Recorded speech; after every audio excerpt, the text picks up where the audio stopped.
ప్రేమగల తండ్రి, మహోన్నతులైన దేవ, భూమి ఆకాశములకు సృష్టికర్తవైన యేసు ప్రభువా, ఈ యొక్క ఉదయకాల సమయంలో మీ నివాస స్థలమైన తేజోమహి నిలిచిన మీ మనస్సు, మీ దృష్టి ఎల్లప్పుడూ ఉన్న పరిశుద్ధాలయంలో చేరి పరిశుద్ధుడైన జవంగల దేవుడు అయిన మిమ్మలను పూజించడానికి ఆయన రాత్రి అంతా కావాలి మా ఆయుష్ని మా దినాలు పొడిగించి మరొక నూతన దినాన్ని మా జీవితంలో మీరు మాకు దయచేసినందుకు స్తోత్రాలు.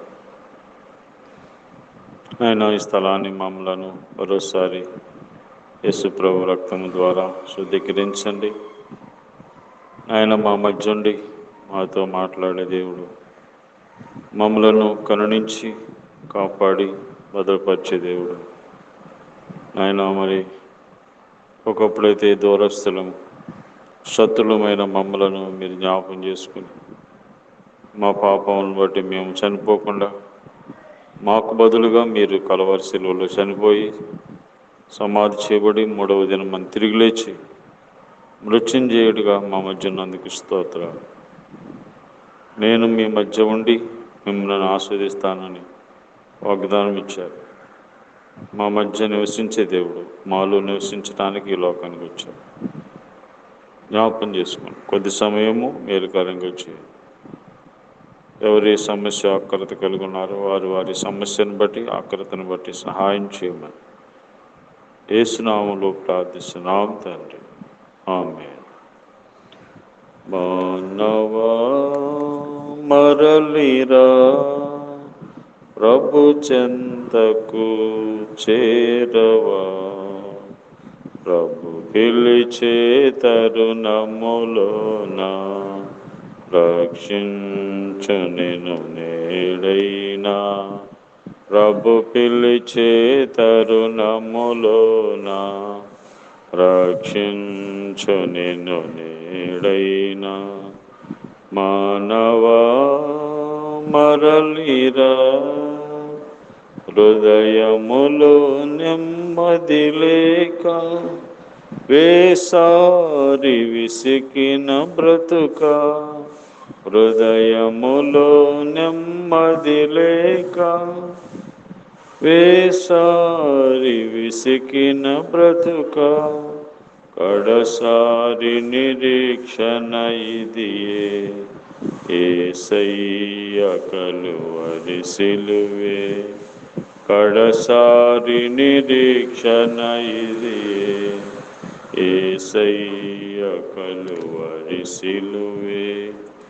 మానవా మరలిరా, చుట్టుముట్టాయి వ్యాధులు వరుస, దిక్కుతోచని మరణపు పడక, చుట్టుముట్టాయి వ్యాధులు వరుస, దిక్కుతోచని మరణపు పడక, కడసారి నిరీక్షణ ఇదియే, యేసయ్య కలువరి సిలువే, కడసారి నిరీక్షణ ఇదియే, యేసయ్య కలువరి సిలువే. మానవా మరలిరా, ప్రభు చెంతకు చేరవా, ప్రభు పిలిచే తరుణములోన రక్షించు నిన్ను నేడైనా, ప్రభు పిలిచే తరుణములోన రక్షించు నిన్ను నేడైనా. మానవా మరలిరా. దేవుని పరిశుద్ధ గ్రంథమైన బైబిల్ నుండి ఈ దినము దేవుడు సిద్ధపరిచిన వాక్య భాగం ఫిలిప్పీ రాసిన పత్రిక 4వ అధ్యాయము 4వ వచనం. ఎల్లప్పుడూ ప్రభునందు ఆనందించుడి, మరలా చెప్పుదును ఆనందించుడి. ఆనందించుడి. దేవుడు ఎల్లప్పుడూ ఆనందంగా ఉండాలి అని దేవుడు కోరుతున్నాడు. ఎల్లప్పుడూ ఆనందంగా ఉండటం సాధ్యమైన జీవితంలో ఎన్నో పరిస్థితులు మనకు వస్తూ ఉంటాయి. అయితే మనము అన్ని వేళలా సంతోషంగా ఉండలేం. ఈ యాత్రా జీవితంలో ఒకప్పుడు ఏడుపు, ఒకప్పుడు నవ్వు మానవ జీవితం. అయితే క్రైస్తవ జీవితంలో శ్రమలలో కూడా ఆనందించాలి, శ్రమలలో కూడా సంతోషించాలని దేవుడు మనకి జ్ఞాపం చేస్తున్నాడు. శ్రమలలో కృంగిపోకుండా, శ్రమలలో దేవునికి దూరం అవ్వకుండా ఆనందించమని అపొస్తలుడైన పౌలు అనేటువంటి ఆయన శ్రమల్లో ఉండి కూడా మరి అక్కడ సంఘాన్ని కోరుతున్నాడు. ఎల్లప్పుడూ ప్రభువునందు సంతోషించు, ప్రభువునందు ఆనందించుడు. కాబట్టి మనం ప్రభువునందు ఆనందించాలి ఎల్లప్పుడూ. అంటే మొదటిగా మరి యెషయా గ్రంథంలో మనం చూస్తే, యెషయా గ్రంథము 61వ అధ్యాయం 10వ వచనములో, శృంగారమైన పాగా ధరించుకుని నా పెండ్లి కుమారుని రీతిగాను, ఆభరణములతో అలంకరించుకున్న పెండ్లి కుమార్తె రీతిగాను ఆయన రక్షణను వస్త్రములు నాకు ధరింపజేసి ఉన్నాడు. నీతి అను పై బట్టను నాకు ధరింపజేసి ఉన్నాడు. కాగా యెహోవాను బట్టి మహా ఆనందముతో నేను ఆనందించుచున్నాను. నా దేవుని బట్టి నా ఆత్మ ఉల్లసించుచున్నది.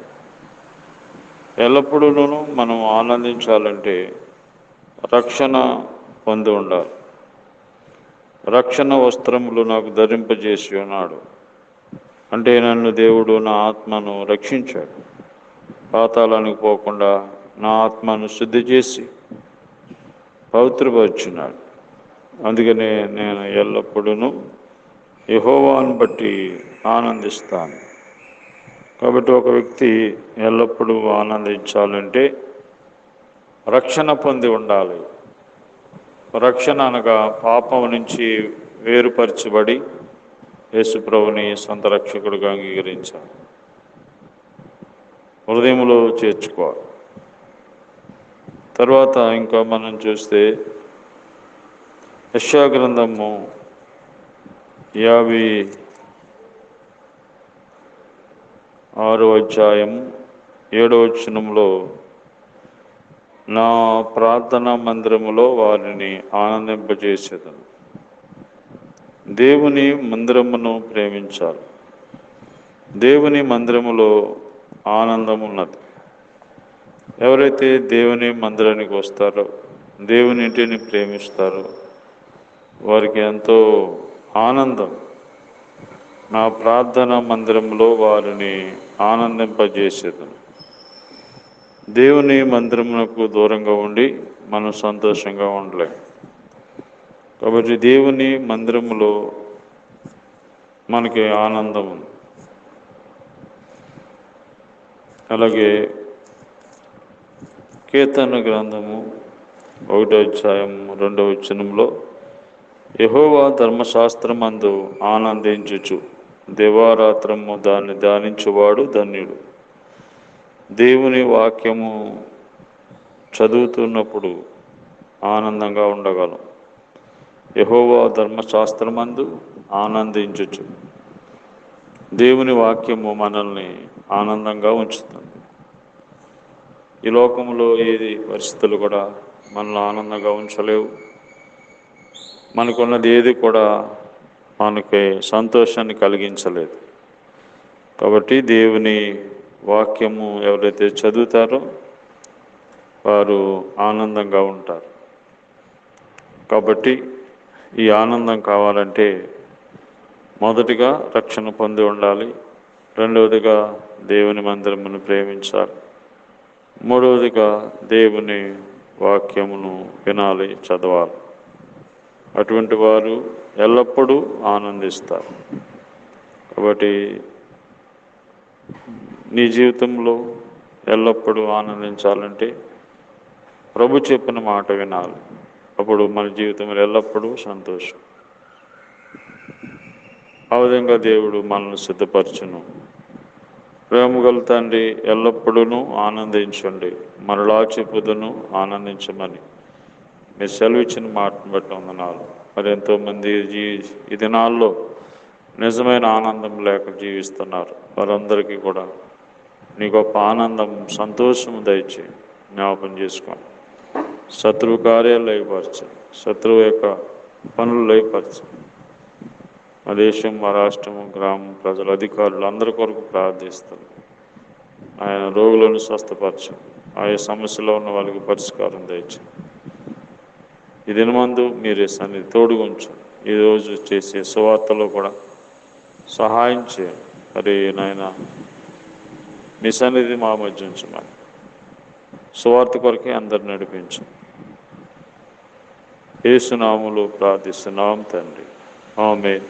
తండ్రి అయిన దేవుని ప్రేమ, ప్రభువైన యేసుక్రీస్తు వారి కృప, పరిశుద్ధాత్మ సహవాసము ఈరోజంతా మనకి తోడయండి కాపాడును గాక.